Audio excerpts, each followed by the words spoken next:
नमस्कार दोस्तों, आप सभी का एक बार फिर से स्वागत है हमारे YouTube चैनल क्रीपी नाइट पर।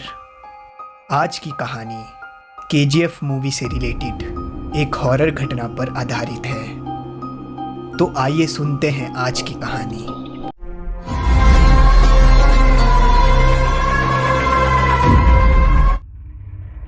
रवि रात को कोयले की खदान में काम करके अपने घर लौट रहा था। अक्सर उसकी दिन की शिफ्ट रहती थी और वो जल्दी घर चला जाता था, पर आज उसकी नाइट शिफ्ट थी, इसलिए आज वो लेट हो गया था। रवि ने सोचा, रात बहुत हो गई है, मुझे घर जाने के लिए छोटा वाला रास्ता चुनना चाहिए। रवि उस रास्ते से अपनी साइकिल से जाने ही वाला था कि तभी उसे आवाज़ आई। ये आवाज़ थी कोयले की खदान में काम करने वाले उसके ही एक साथी की, मंगल चाचा की। अरे उधर कहाँ जा रहे हो रवि? घर जा रहा हूँ मंगल चाचा, लेट हो गया हो ना, इस रास्ते से जल्दी घर पहुँच जाऊँगा। ध्यान से जाना बेटा, वो रास्ता बहुत सुनसान है। ठीक है चाचा जी, मैं कल मिलता हूँ। रवि अपनी साइकिल लेकर चल देता है। रवि हल्का हल्का गाना गुनगुनाते हुए घने जंगलों के बीच से जा रहा था। रात गहरी होती जा रही थी। तभी रवि की बीच रास्ते में उसकी साइकिल पंचर हो गई। अरे इस साइकिल को भी अभी पंचर होना था, अभी तो अच्छी खासी थी। तभी रवि को एक हवा का हल्का सा झोंका लगता है और उसके कंधे का रुमाल उड़ जाता है। ये हवा कहाँ से आई?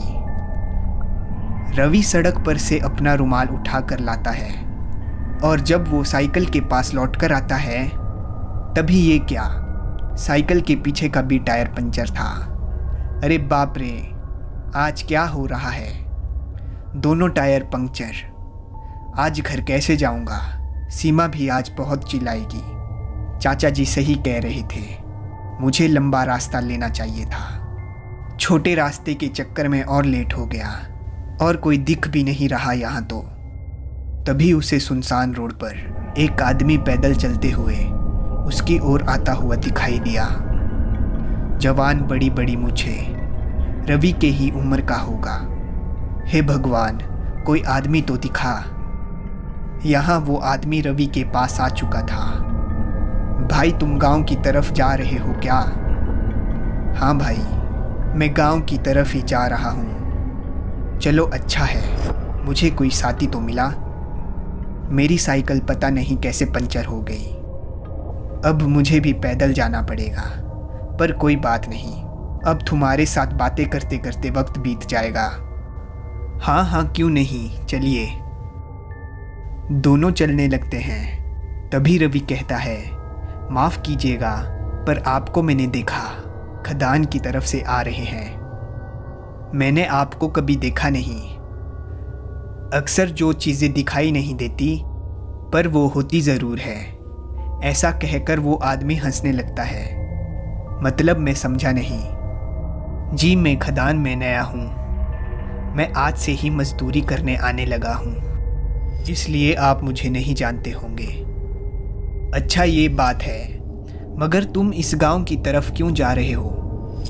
उस आदमी ने कहा, सवाल बहुत पूछते हो तुम, कहीं ऐसा ना हो कि ये आपका आखिरी सवाल हो। रवि ने कहा, ये आप क्या कह रहे हैं? तो उस आदमी ने कहा, जी मैं मजाक कर रहा हूँ, आप थोड़ा जल्दी चलिए, जंगल बहुत घना है, हमें यहाँ से जल्दी निकलना होगा। तो रवि ने कहा, हाँ ये बात तो आपने सही कही। दोनों बातें करते करते जा रहे थे। गांव बस आने ही वाला था। एक दो घर दूर से दिखने भी लगे थे। तभी वो आदमी बोला, वैसे मुझे भी आपसे एक सवाल पूछना था। हाँ जी पूछिए। आपके खदान के मालिक सेठ सूरज जी कहाँ हैं? क्या वो खदान पर नहीं आते क्या? वो तो कुछ दिनों के लिए शहर गए हैं। आते हैं, पर वो बहुत कम ही आते हैं। उस आदमी ने कहा, हाँ बस वो एक बार आ जाए, पर वो वापस नहीं जाएंगे। क्या? क्या कहा आपने? क्यों नहीं जाएंगे? मैं मार दूंगा उसे, जैसे मैं अभी तुम्हें मारने वाला हूं। रवि अब घबरा गया था। रवि ने देखा उस आदमी के नाखून बहुत बड़े बड़े हो गए थे और उसका एक हाथ टूटा हुआ था। उसकी आंखें काली हो चुकी थी। रवि ने अपनी साइकिल फेंक दी। रवि रोने लगा और कहा, मुझे मत मारो। रवि वहां से भागने लगा था।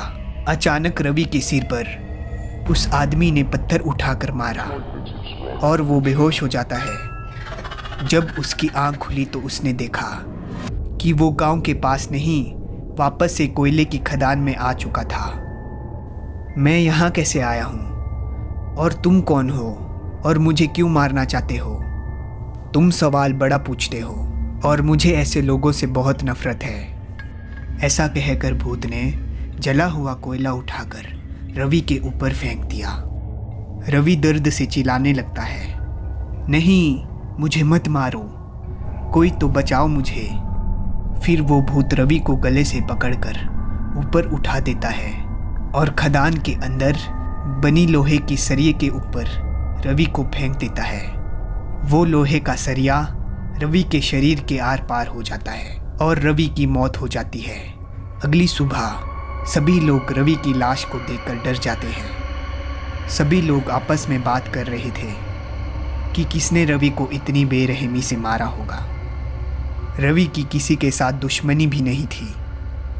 तभी खदान का सुपरवाइज़र आ जाता है और वो कहता है, अरे चलो चलो, सब अपने काम पर चलो। ऐसे बहुत लोग मरते हैं जाने कहाँ कहाँ। सब अपने काम पर चलो। सभी लोग अपने काम पर लग जाते हैं। एक दिन खदान का ही वर्कर जीतू उसी रास्ते से जा रहा था। तभी मंगल चाचा ने उससे कहा, बेटा क्या हुआ, कहाँ जा रहे हो? कुछ नहीं चाचा जी, बरसात का मौसम है, वो रास्ता खराब है तो इस छोटे रास्ते से चला जाता हूँ। ठीक है बेटा, ध्यान से जाना। ठीक है चाचा जी।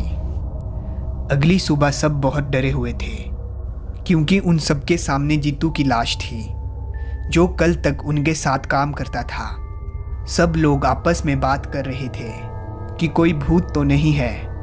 मंगल चाचा ने कहा, तुम सब पागल हो गए हो, ये कोई चोर का काम होगा।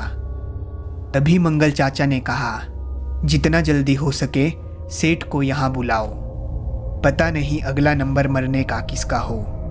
सभी लोग मंगल चाचा जी की हाँ में हाँ भरते हैं। सभी लोग सुपरवाइज़र के पास जाते हैं और उसको सेठ जी को बुलाने के लिए बोलते हैं। सुपरवाइज़र सेठ को फ़ोन लगाता है और सेठ को सारी बात बताता है। अगले ही दिन सेठ जी खदान में आ जाते हैं और साथ में पुलिस वालों को भी लेकर आते हैं। आप लोग चिंता मत करो, मैंने इंस्पेक्टर साहब से बात कर ली है। वो लुटेरा जो भी है इनके हाथों से नहीं बच पाएगा। आप लोग निश्चिंत होकर खदान में काम करिए।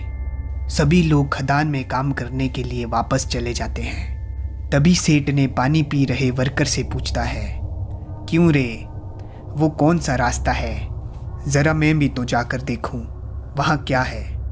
वो वर्कर ने पानी पीते हुए अपने हाथों से उधर इशारा करते हुए दिखाता है। सेठ गाड़ी में बैठकर उस रास्ते से जाने लगता है।